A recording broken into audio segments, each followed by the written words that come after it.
ಇನ್ನು ಕೋಲಾರದಲ್ಲಿ ಮಲ್ಲೇಶ್ ಬಾಬು ಅವರ ಮುನ್ನಡೆಗೆ ಯಾವುದೇ ರೀತಿಯಾದಂತಹ ಅಡೆತಡೆಗಳು ಇಲ್ಲ. ಮಲ್ಲೇಶ್ ಬಾಬು ಅವರು ಬಹುಶಃ ಈ ಬಾರಿ ಸಂಸತ್ ಪ್ರವೇಶಿಸುವಂತದ್ದು ನಿಕ್ಕಿಯಾದಂತಹ ರೀತಿಯಾಗಿನೇ ಆರಂಭಿಕ ಹಂತದಲ್ಲಿ ಕಂಡು ಬರ್ತಾ ಇದೆ. 46,039 ಮತಗಳ ಮುನ್ನಡೆ ಪಡ್ಕೊಂಡಿರುವಂತಹ ಮತ 1,60,706 ಯಾರು ಮಲ್ಲೇಶ್ ಬಾಬು. ಕಾಂಗ್ರೆಸ್ ಅಭ್ಯರ್ಥಿ ಕೆ ಗೌತಮ್ 1,14,607 ಮತಗಳು. ಈ ಮುಖೇನವಾಗಿ ನಿರಂತರವಾದಂತಹ ಮುನ್ನಡೆಯನ್ನ ಮಲ್ಲೇಶ್ ಬಾಬು ಮುಂದುವರ್ಸ್ಕೊಂಡು ಹೋಗ್ತಾ ಇದ್ದಾರೆ ಅನ್ನುವಂಥದ್ದು ಗೊತ್ತಾಗ್ತಾ ಇದೆ.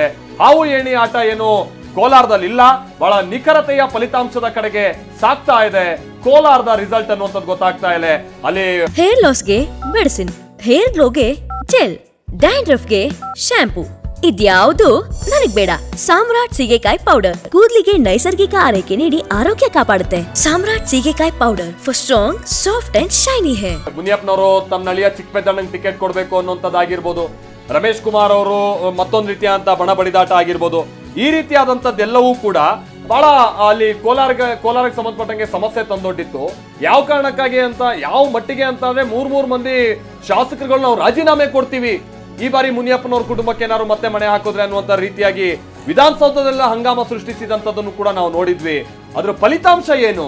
ಅದ್ರ ಫಲಿತಾಂಶ ನೀವೀಗ ನೋಡ್ತಾ ಇದ್ದೀರಾ. ಆ ಒಡಕಿನ ಲಾಭವನ್ನ JDS ಬಿಜೆಪಿ ಬಹಳ ಸ್ಪಷ್ಟವಾಗಿ ಪಡ್ಕೊಂಡಿದೆ. ಕಳೆದ ಬಾರಿ ಬಿಜೆಪಿ ಇಲ್ಲಿ ಗೆದ್ದಿತ್ತು, ಈ ಬಾರಿ ಮೈತ್ರಿ ಧರ್ಮ ಪಾಲನೆಗಾಗಿ ಬಿಟ್ಕೊಟ್ಟಿತ್ತು. ಯದುವೀರ್ ಮುನ್ನಡೆಯನ್ನು ಸಾಧಿಸ್ತಾ ಇದ್ದಾರೆ. ಮೈಸೂರಿನಲ್ಲಿ ಯಥಾ ಪ್ರಕಾರ 12,484 ಮತಗಳಿಂದ ಮುನ್ನಡೆ. ಕಾಂಗ್ರೆಸ್ ಅಭ್ಯರ್ಥಿ ಎಂ ಲಕ್ಷ್ಮಣ್ ಹಿನ್ನಡೆಯನ್ನು ನೋಡ್ತಾ ಇದ್ದಾರೆ. ಇದು ಆರಂಭದಿಂದಲೂ ಕೂಡ ಇದೆ. ಯದುವೀರ್ಗೆ 94,662 ಮತಗಳು ಬಂದಿವೆ. ಇನ್ನು ಕಾಂಗ್ರೆಸ್ ಅಭ್ಯರ್ಥಿ ಲಕ್ಷ್ಮಣ್ಗೆ 82,178 ಮತಗಳು. ಅಂತರ ಬಹಳ ದೊಡ್ಡದು. ಅಂದ್ರೆ ಅಣ್ಣಾಮಲೈಗೆ ಹಿನ್ನಡೆ, ಇದು ಬಹಳ ಗಮನಿಸಬೇಕಾದಂಥ ಸಂಗತಿ. ಅಣ್ಣಾಮಲೈ ಬಿಜೆಪಿ ಅಭ್ಯರ್ಥಿ ಅಣ್ಣಾಮಲೈ ಹಿನ್ನಡೆಯನ್ನು ಕಾಣ್ತಾ ಇದ್ದಾರೆ. ಎದುರುಗಡೆಗೆ ಗಣಪತಿ ಅವರು ನಿಲ್ಲಿಸಿದ್ದಾರೆ. ಗಣಪತಿ ರಾಜ್ಕುಮಾರ್ ಅವ್ರನ್ನ DMK ಅವರು,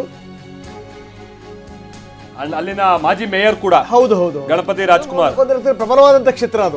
ಹೌದು. ಇನ್ನು ಹಾಸನದಲ್ಲಿ ಹಾವು ಏಣಿ ಆಟ ಮುಂದುವರೆದಿದೆ. 212 ಮತಗಳಲ್ಲಿ ಪ್ರಜ್ವಲ್ ರೇವಣ್ಣ ಮುನ್ನಡೆಯಲ್ಲಿದ್ದಾರೆ.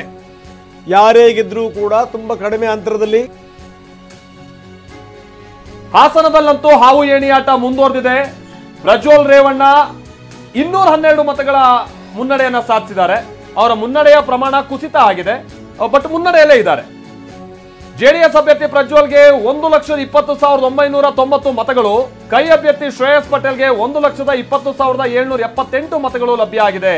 ಈ ಮುಖೇನವಾಗಿ ಹಾಸನದಲ್ಲಿ ಹಾವು ಏಣಿ ಆಟ ಯಥಾ ಪ್ರಕಾರವಾಗಿ ಮುಂದುವರಿತಾ ಇದೆ. ಯಾರೇ ಗೆದ್ರು ಅಲ್ಪ ಮತಗಳ ಗೆಲುವು ಅಂತ ಹೇಳ್ತಾ ಇದ್ರಲ್ಲ, ಅದು ಸತ್ಯ ಆಗುವಂತ ರೀತಿಯಾಗಿ ಆರಂಭಿಕ ಹಂತದಲ್ಲಿ ಕಾಣಿಸ್ತಾ ಇದೆ. ಇನ್ನು ಕೇವಲ 25 ಕಡೆ ಮಾತ್ರ ಬಿಜೆಪಿ ಅಭ್ಯರ್ಥಿಗಳು ಮುನ್ನಡೆಯನ್ನ ಸಾಧಿಸಿದ್ದಾರೆ. 6 ಕ್ಷೇತ್ರಗಳಲ್ಲಿ ಕಾಂಗ್ರೆಸ್ ಅಭ್ಯರ್ಥಿ ಮುನ್ನಡೆ. ಇದು ಉತ್ತರ ಪ್ರದೇಶಕ್ಕೆ ಸಂಬಂಧಪಟ್ಟಂಗೆ ಹೇಳ್ತಾ ಇರುವಂತದ್ದು. ಉತ್ತರ ಪ್ರದೇಶದ 32 ಕಡೆ SP ಅಭ್ಯರ್ಥಿಗಳು ಮುನ್ನಡೆಯನ್ನ ಸಾಧಿಸ್ತಾ ಇದ್ದಾರೆ.